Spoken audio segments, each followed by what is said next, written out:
हे students, क्या आपने भी कभी ये चीज ऑब्जर्व की कि जब भी आप एक पेन को ध्यान से ऑब्जर्व करते हो तो आपको ये पेन तो क्लियर विजिबल होता है, बट इस पेन का जो बैकग्राउंड है वो सारा ब्लर हो जाता है। और दोस्तों, अगर आप इस पेन के बैकग्राउंड को ऑब्जर्व करोगे तो वो क्लियर हो जाएगा, बट ये पेन फिर ब्लर हो जाता है। ऐसा कैसे हुआ? यानी कि हमारी आईज एक कैमरा की तरह काम कर रही है। दोस्तों, कैमरा में भी तो यही होता है। लेट्स से अगर कैमरा मुझ पर फोकस करे तो मेरा बैकग्राउंड ब्लर हो जाएगा, और अगर हम हमारे कैमरा से बैकग्राउंड पर फोकस करें तो मेरी इमेज ब्लर हो जाएगी। बट हमारी जो ये आई है, ये कैसे कैमरा की तरह काम करती है? आइए इसे देखते हैं।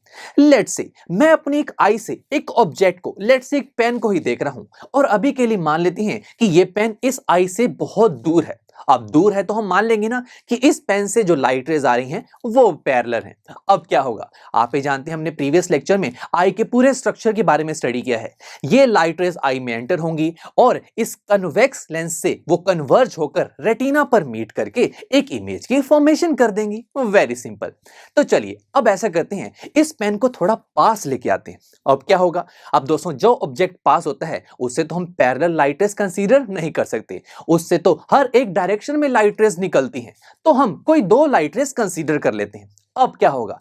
आई नो आप सोच रहे होंगे, अब भी ये लाइट रेज कन्वेक्स लेंस से कन्वर्ज होकर इस रेटिना पर मिलेंगी। सही सोच रहे हैं, बट स्टूडेंट्स, ये जो लाइट रेज हैं क्या रेटिना पर मीट कर रही हैं? बिल्कुल नहीं, ये तो रेटिना के कहीं पीछे मीट कर रही हैं। ऐसा क्यों हुआ? आइए देखते हैं।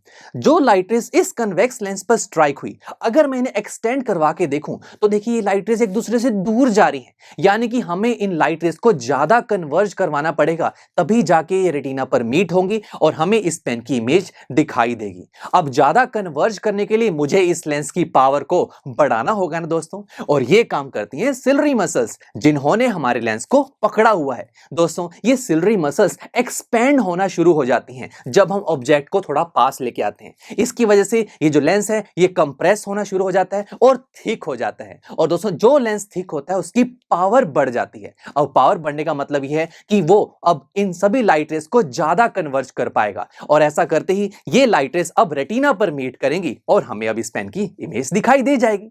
तो यहां से क्या पता लगा कि डिफरेंट डिफरेंट पोजीशन पर जब हम हमारी आई से ऑब्जेक्ट को देखते हैं तो हमारा जो आई लेंस है वो हर एक पोजीशन पर अपने आप को सेट करता रहता है, ताकि हर एक इमेज जो है वो रेटिना पर जाकर ही बने। और यहां पर भी तो हमने यही देखा कि जब ऑब्जेक्ट हमारी आई के पास आता है तो जो ये सिलरी मसल्स हैं इस कॉन्वेक्स लेंस को थिक कर देती हैं, जिसकी वजह से उसकी पावर बढ़ जाती है और सारी लाइट रेस रेटिना पर जाकर ही मीट करती हैं। और ऐसा भी होता है, जब ऑब्जेक्ट दूर होता है तो ये सिलरी मसल्स इस कन्वेक्स लेंस को थिन कर देती हैं, ताकि अगेन लाइट रेस जो है रेटिना पर ही मीट करे। यानी कि जो लेंस है इसकी पावर चेंज होती जाती है, राइट। और हमने एक रिलेशन स्टडी किया था, power is inversely proportional to focal length. यानी कि अगर एक लेंस की पावर बढ़ेगी, जैसे इस केस में लेंस की पावर बढ़ रही है, तो उसकी फोकल लेंथ कम हो जाएगी। अगर लेंस की पावर कम होगी तो फोकल लेंथ बढ़ जाएगी। तो इनडायरेक्टली जब लेंस थिक और थिन होता है तो उसकी फोकल लेंथ में चेंज आता है, ताकि हर एक लाइट रे उस लेंस से निकलने के बाद रेटिना पर मीट करे। और दोस्तों, हमारी आई में ये जो आई लेंस, इसकी जो ये एबिलिटी है जिसकी वजह से ये फोकल लेंथ को बार बार बदलता रहता है, इसी एबिलिटी को ही हम बोलते हैं पावर ऑफ अकोमोडेशन। और यही रीजन है दोस्तों कि जब भी हम एक पेन को ध्यान से ऑब्जर्व कर रहे होते हैं तो हमें ये पेन तो क्लियरली दिखाई देता है, बट इस पेन का जो ये बैकग्राउंड है वो ब्लर्ड हो जाता है, बिकॉज इस टाइम पर हमारे आई में जो ये लेंस है उसने इस पेन की पोजीशन के लिए अपने आप को सेट कर लिया है। यानी कि अब इस पोजीशन पर कोई भी ऑब्जेक्ट आएगा वो मुझे क्लियरली दिखेगा।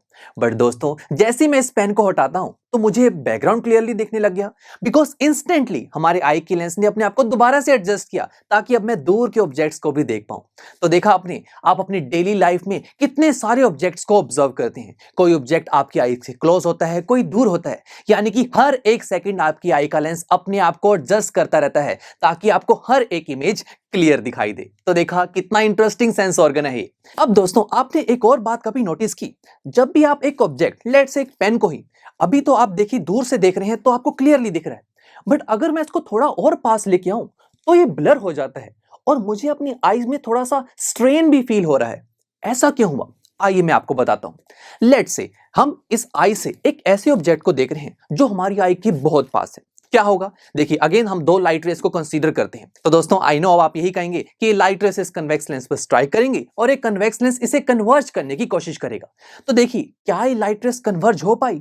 नहीं दोस्तों, ये लाइट रेस और रेटिना के पीछे कन्वर्ज हो रही हैं। ऐसा इसीलिए बिकॉज जो लाइट रेस इस कन्वेक्स लेंस पर स्ट्राइक कर रही हैं, अगर मैं उन्हें एक्सटेंड करवा के देखूं तो ये तो एक दूसरे से बहुत दूर जा रही है। यानी कि हमारे इस लेंस को इन लाइट रेस को ज्यादा कन्वर्ज करने की जरूरत है, तभी ये रेटिना पर जाकर मिलेंगी। अब ज्यादा कन्वर्ज करने के लिए आप क्या चाहेंगे कि ये जो लेंस है इसकी पावर बढ़ जाए। एंड आई नो अब आप यही सोच रहे होंगे कि जो सिलरी मसल्स हैं ये इस कन्वेक्स लेंस को कंप्रेस करेंगी, जिसकी वजह से थिक हो जाएगा, इस वजह से उसकी पावर बढ़ेगी और ये इन सभी लाइट रेस को ज्यादा कन्वर्ज करेगा और ये रेटिना पर जाकर मिल जाएंगे। सही सोच रहे हैं, बट रुकिए, यहां पर आप ये सोचिए किसी भी चीज को कंप्रेस करने की एक लिमिट होती है और दोस्तों हमारी आई लेंस की भी एक लिमिट है। और स्टूडेंट्स अगर मैं मान लूं कि इससे ज्यादा ये आई लेंस कंप्रेस नहीं किया जा सकता तो फिर क्या होगा? तो फिर यही होगा दोस्तों कि आप इस पेन को क्लियरली देख ही नहीं पाएंगे। तो दोस्तों दैट्स व्हाई ये सिलरी मसल्स कोशिश तो करती रहती हैं कि कन्वेक्स लेंस किसी तरीके से दब जाए, किसी तरीके से थिक हो जाए ताकि हमें ये पेन क्लियरली दिखाई दे, बट ऐसा हो नहीं पाता। बट स्टूडेंट्स ये सिलरी मसल्स जो कोशिश कर रही होती हैं, इसी वजह से हमें हमारी आईज में स्ट्रेन फील होता है, बट हम फिर भी इस ऑब्जेक्ट को नहीं क्लियरली देख पा रहे बिकॉज ये जो लेंस है ये थिक नहीं हो पाता, इसी वजह से इसकी पावर नहीं बढ़ती। दैट्स व्हाई ये सभी लाइट रेस रेटिना पर जाकर नहीं मिल पाती। तो दोस्तों यहां से आपके माइंड में आई नो क्वेश्चन आ रहा होगा कि फिर एक कोई ना कोई पर्टिकुलर डिस्टेंस तो होगा ना कि जिससे पास अगर हम किसी ऑब्जेक्ट को लेके आए तो वो हमें क्लियरली नहीं दिखता। यस माय फ्रेंड्स, वो डिस्टेंस भी है। साइंटिस्ट ने ऑब्जर्व किया कि एक नॉर्मल आई से हम 25 सेंटीमीटर से पास अगर किसी ऑब्जेक्ट को लेके आए तो हम उसे क्लियरली नहीं देख पाते। और दोस्तों ये जो 25 सेंटीमीटर डिस्टेंस है इसे हम बोलते हैं least distance of distinct vision. इसका मतलब यह है कि हम अगर एक ऑब्जेक्ट को अपनी आई से 25 सेंटीमीटर दूर रखें तो हम उसे क्लियरली देख सकते हैं, बट अगर हम उसे 25 सेंटीमीटर से पास लेके आए तो हमें वो क्लियर नहीं दिखेगा। तो दोस्तों ऐसे डिस्टेंस को हम नियर पॉइंट भी बोलते हैं आई का। अब दोस्तों अगर नियर पॉइंट पता लग गया है तो आप मुझे बताइए फार पॉइंट क्या होगा?